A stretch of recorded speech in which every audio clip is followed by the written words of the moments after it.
Esta no es la primera vez que yo vengo aquí. He venido varias.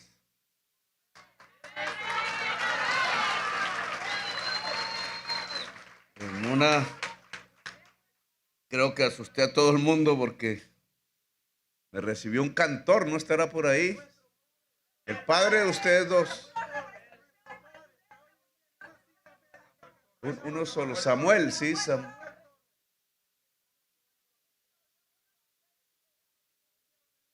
Samuel Torres. ¿Y qué le ha pasado a Samuel Torres?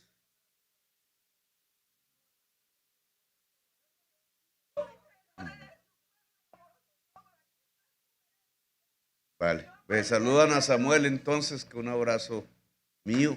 Me hubiera gustado tenerlo aquí.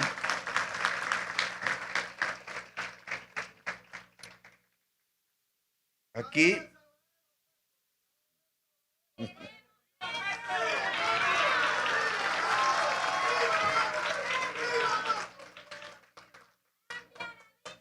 Este hecho muestra una paradoja, yo diría, porque el día de hoy buena parte de los medios de comunicación se han dedicado a hablar de que queremos expropiar la tierra. Expropiación express le llaman. Un artículo que no ni siquiera fue presentado al debate en el Plan Nacional de Desarrollo. Fue ocultado para que no se debatiera, pero que permite la legislación aún vigente, leyes numerosas que se han a través casi de un siglo expedido para intentar que el campesinado pueda llegar a acceder a la tierra. La Constitución Nacional ordena el acceso a la propiedad de los trabajadores agrarios y acaba de aprobarse una reforma constitucional también que habla de los derechos del campesinado de Colombia. A pesar de todas esas leyes que se remontan, no vamos a hacer la historia, pero quizás la más importante en el pasado es la reforma constitucional del 36, 1936, que puso en la constitución del entonces que la tierra tiene una función social, es decir, que la tierra sirve es para cultivarla, no para tenerla sin cultivos. Y ese avance, que simplemente era parte de la modernidad, en todo el mundo se ha dicho lo mismo, así es en Estados Unidos, así es en Francia, así es en Rusia, así es en China, y así es en el Japón, y así es en Corea, y así es en el oriente de Europa y en el occidente, y así es en el Canadá. Pero aquí pareciera que fuera un delito pronunciar siquiera la frase que en todo el mundo se repite: la tierra tiene una función social, el Estado debe hacer cumplir esa función social. Si la tierra no la cumple porque el tenedor no quiere cultivarla, entonces se le ayuda, se le compra la tierra, o incluso, decía nuestra legislación, y dice, se expropia. Nosotros no queremos hacer eso. Pero mientras la prensa hoy se llena con los voceros, con las visiones de los grandes poseedores de tierra improductiva acusándonos, miren lo que pasó aquí, que quedó medio oculto, de lo cual no se han sacado las lecciones históricas. Y es que aquí si nadie se preguntó si los campesinos y campesinas y familias que vivían en este punto tenían seguridad jurídica sobre su tierra, si se le podía garantizar el que la tierra que ya tenían pudiera seguir siendo de ellos y de ellas. No, lo que aquí hubo fue la realidad de lo que ha pasado con la tierra en Colombia. despojaron el campesinado asesinando y regando esta tierra de sangre.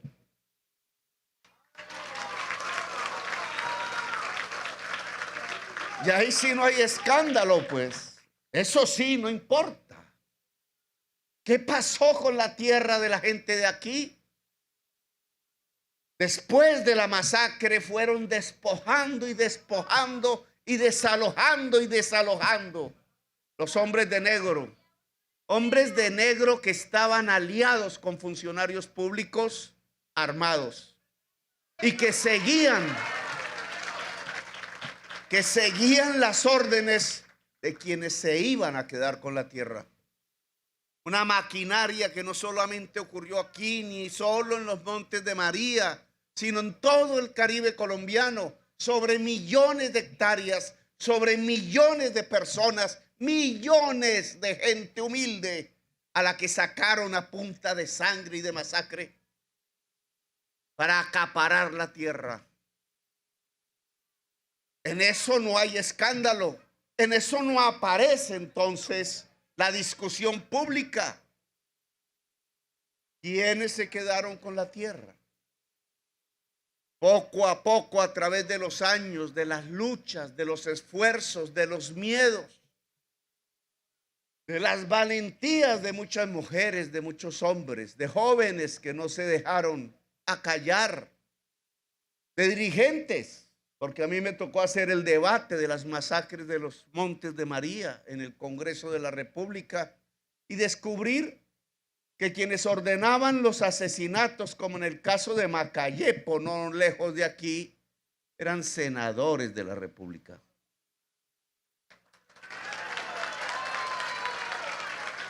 Aún están presos. Aún están presos. Votaban las leyes por la mañana y por las noches llegaban a hacer las listas de los que iban a asesinar después. La triste realidad de un país que obviamente tenemos que superar pacíficamente. He puesto como horizonte la reconciliación, un acuerdo nacional, he dicho, pero un acuerdo nacional no es que las víctimas se arrodillan. Un acuerdo nacional no es que el pueblo humilde entonces se pone a implorar limosna, no. Acá se necesita la indemnización, la reparación. Aquí tiene que haber otra actitud. Miren lo que ha pasado a través de estas décadas después de la masacre del Salado. Entonces la gran empresa amiga del gobierno, la gran empresa privada amiga del presidente de la República en ese entonces, Argos. ¿De quién es Argos? Del mismo dueño del Colombiano, ¿no? Creo yo, periódico del grupo empresarial antioqueño. Estas tierras que reciben muy bien al ciudadano, a la ciudadana del pueblo antioqueño, fueron ocupadas por un gran capital que se denomina Argos. Se quedó con la tierra de los desplazados. No voy a acusarlos de la masacre, no sabemos de eso, pero se quedó beneficiaria del fruto de la masacre y de la sangre. Se quedó con las tierras de los campesinos.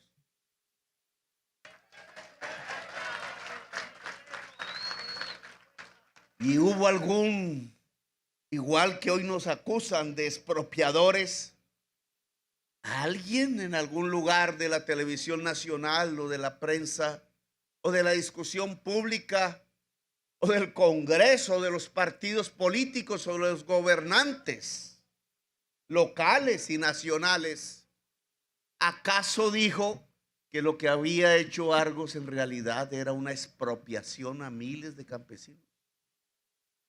¿Esa expropiación sí no vale? Bueno, pasaron los años y los procesos judiciales, 22 acabo de escuchar, hasta que los jueces decidieron justicia. y decidieron que debía restituirse la tierra que se le había quitado a los campesinos y campesinas. Hoy ni siquiera estamos entregando esa tierra. ¿Cuándo fue la masacre del Salado? Año 2000, hace 23 años. Mi amigo Samuel ya está en una clínica. ¿Cuántas campesinas y cuántos campesinos han muerto entre tanto? ¿Cómo yo puedo decir que hay justicia si las sentencias se quedan en las gavetas, si los procesos judiciales duran más que la vida de la persona, que de la vida de la víctima? ¿Cómo se puede decir que en Colombia hay justicia entonces cuando es expedida la sentencia? Pasan 10 años. Por ejemplo, en una gaveta de una de las oficinas de la entidad que usted hoy dirige, y el director de esa oficina, el director de la entidad y el presidente de la República no hacen, a pesar de que la sentencia está expedida, que se le devuelva la tierra al campesino. Es más injusto el presidente de la República que por omisión, por pereza o porque no le da la gana entregar la tierra al campesinado, se queda en silencio y no ordena a sus empleados que la tierra, una vez que el juez dijo que le pertenece a una humilde familia campesina, debe devolvérsela a la humilde familia campesina. Pero ahí no tenemos, ahí sí, no aparece la ancha prensa denunciando el hecho, el crimen. Y entonces se nos hostiga porque queremos mecanismos más expeditos. ¿Les parece que es una expropiación que digamos que la tierra debe entregarse en 1 mes, 2 meses, comprada con el dinero público? ¿Les parece que eso se llama expropiación express? Pero no les parecía un problema el que las víctimas murieran antes de tener el título y que las sentencias judiciales duraran 10 años en las gavetas de los funcionarios públicos, porque simplemente cómplices del desalojo violento no querían la restitución de las víctimas. ¿Qué diferencia cuando un gobierno propone es agilizar los trámites para que la gente viva pueda ser resarcida de la injusticia, con los gobiernos que decidieron congelar y hacer trizas los procesos de paz y condenar a la gente humilde al hambre, a la penuria y a sus hijos y a sus hijas quizás a la muerte o a la prostitución? Es un país de injusticias.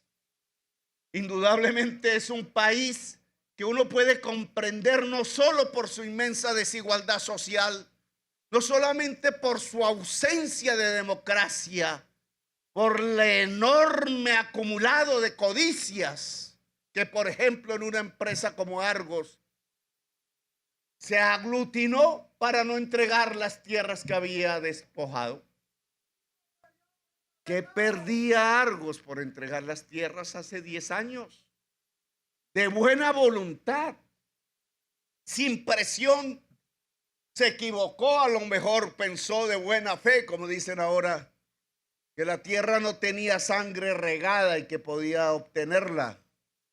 Pero apenas se dio cuenta, apenas los indicios y las denuncias empezaron a aparecer, porque estos empresarios y grandes ejecutivos que andan en avión y en jet privado no fueron capaces de devolver la tierra. Era como si le quitaran 3 pelos a un gato, como dicen ahora. La codicia lo impidió. Lo que impidió fue un enorme egoísmo social. ¿Cómo vamos a devolver esas tierras allá a esos campesinos de Alpargata, costeños y caribeños? A esas campesinas que bailan las gaitas y los porros. ¿Les parecía que eso era humillarse? Les parecía que el pueblo debía mantenerse como antaño los esclavos y los siervos. Así no se puede hacer la paz. Esto que ha pasado aquí, desde lo más horrible y terrorífico, hasta estos episodios donde las sentencias judiciales duran guardadas una década y se muere el campesino y no llega la sentencia, que ya está expedida. Todos esos funcionarios que han guardado esas sentencias, señor director, han cometido un crimen. Eso se llama desacato a la justicia. Y yo le ordeno que todos esos funcionarios sean acusados ante la Fiscalía General de la Nación para que no vuelva a ocurrir. Y le solicito a los jueces de tierras ahora que se llaman, a la jurisdicción agraria, a la restitución de tierras, que no importa cuánto dinero tengamos que poner del presupuesto, yo soy el responsable de eso. Que tenemos que multiplicarlo por 10, por 50 el número de jueces, hagámoslo, para que pueda haber justicia en la tierra colombiana. Porque al haber justicia en la tierra colombiana habrá paz. La justicia es la antesala de la paz. Igual que la injusticia y la desigualdad es la antesala de la violencia. Así que un camino de paz se abre a través de la justicia. Hoy aquí vemos lo que pasó con un grupo privado. Ahora, después de 22 sentencias en contra, de no sé cuánta plata gastada en abogados de ellos, caros, carísimos, y de cuánto sudor y lágrima gastada por ustedes, entonces sí, como resarciendo el daño reputacional de su nombre como empresa, nos regalan una tierra, nos donan, pero no las de las 22 sentencias. Y aún faltan 13 más de otros particulares que se quedaron con la tierra. ¿Cuándo terminará de haber justicia en los Montes de María? Yo me pregunto. ¿Qué pasará por los lados de Bacayepo y de Chalán? ¿Qué pasará por los lados de Ovejas y de Zambrano? ¿Qué pasará por Chengue? En Ovejas, que yo dormía allá en Flor del Monte, recuerdo yo.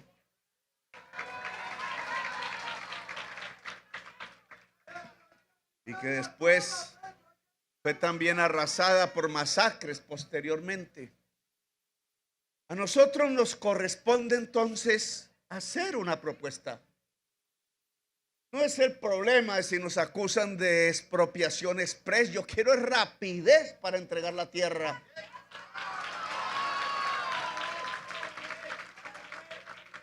No es que tengamos entonces que coger el pasado y vengarnos de quienes cometieron estos crímenes, aunque debe haber procesos judiciales, aunque debe haber memoria, no se puede olvidar lo que pasó, aunque tiene que haber verdad, saber quiénes dieron las órdenes, qué pasó con los desaparecidos, las desaparecidas, por qué lo hicieron.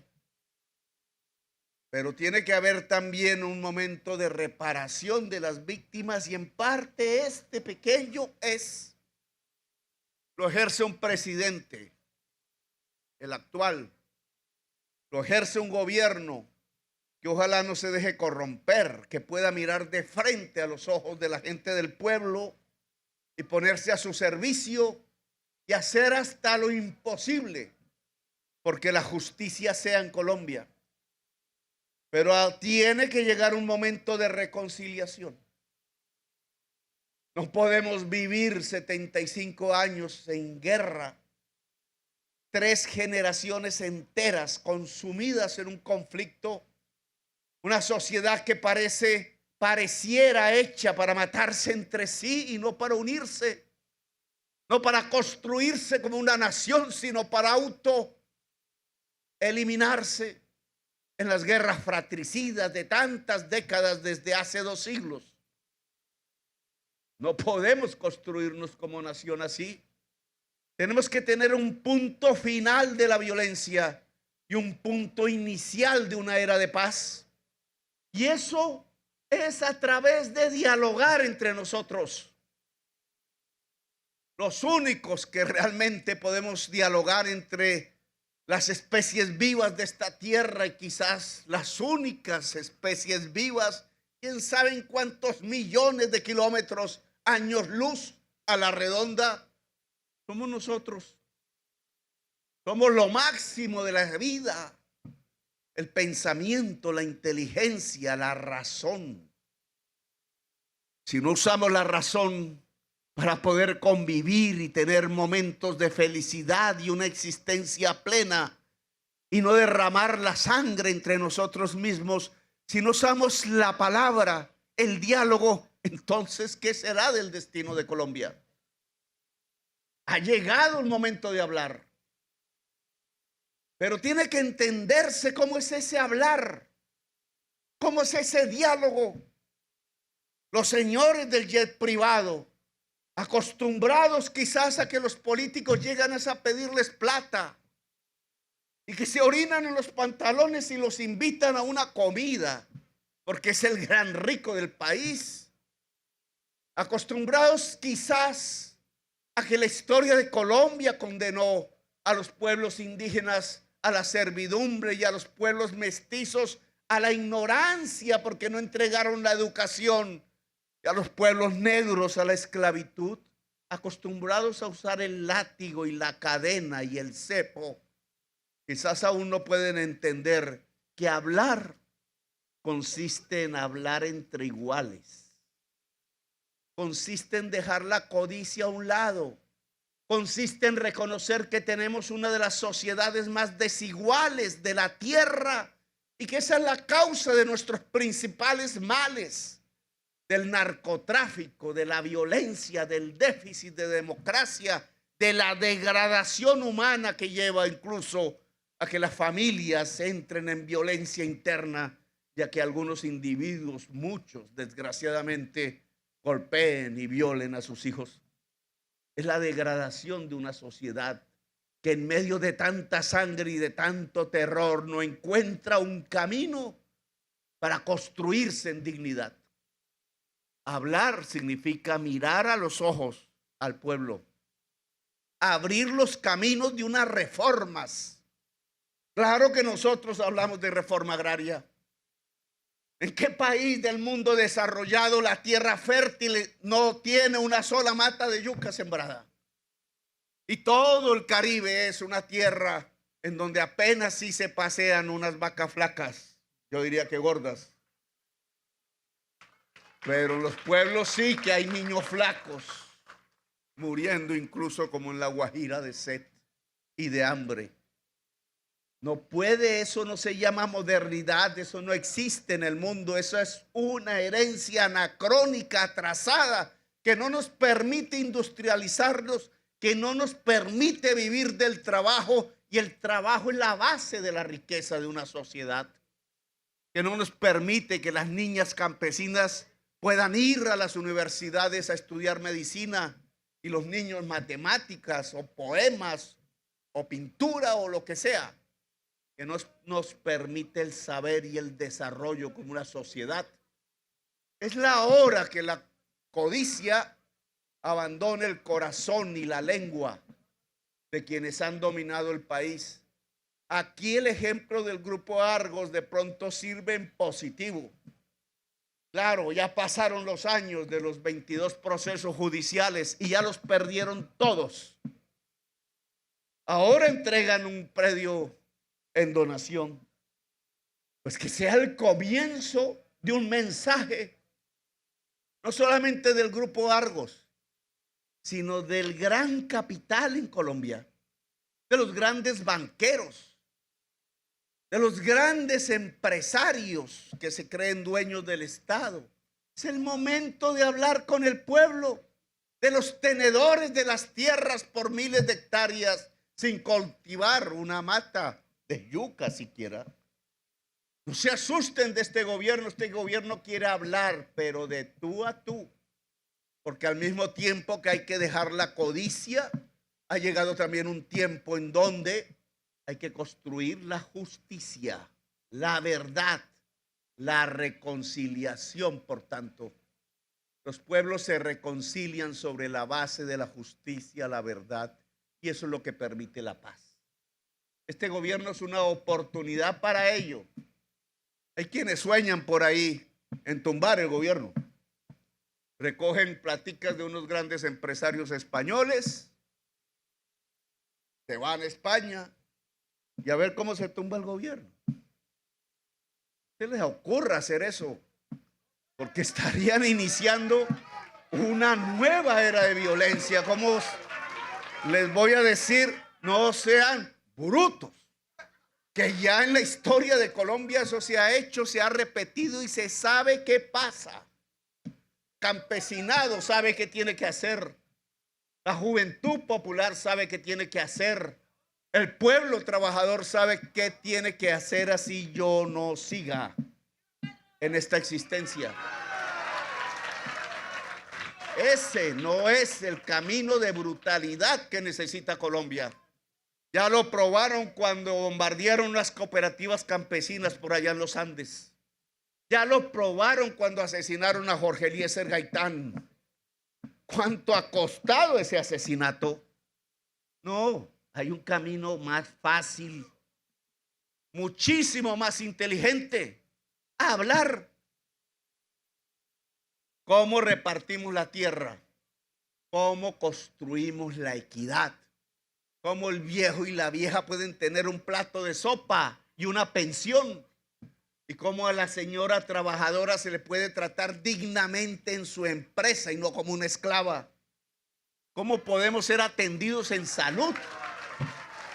Son derechos elementales, simples, no son exagerados. No estamos pidiendo riquezas, estamos pidiendo dignidad. De eso es que se trata el acuerdo nacional. Ese es el camino más fácil. El gobierno está dispuesto y yo espero que las gentes que votaron por nosotros también, y espero que las gentes que no votaron por nosotros también, porque es el momento y este gobierno es la oportunidad histórica, en mi opinión, de encontrar el sendero real de la reconciliación nacional y de la paz para hacer de Colombia una potencia mundial de la vida. Gracias, muy amables.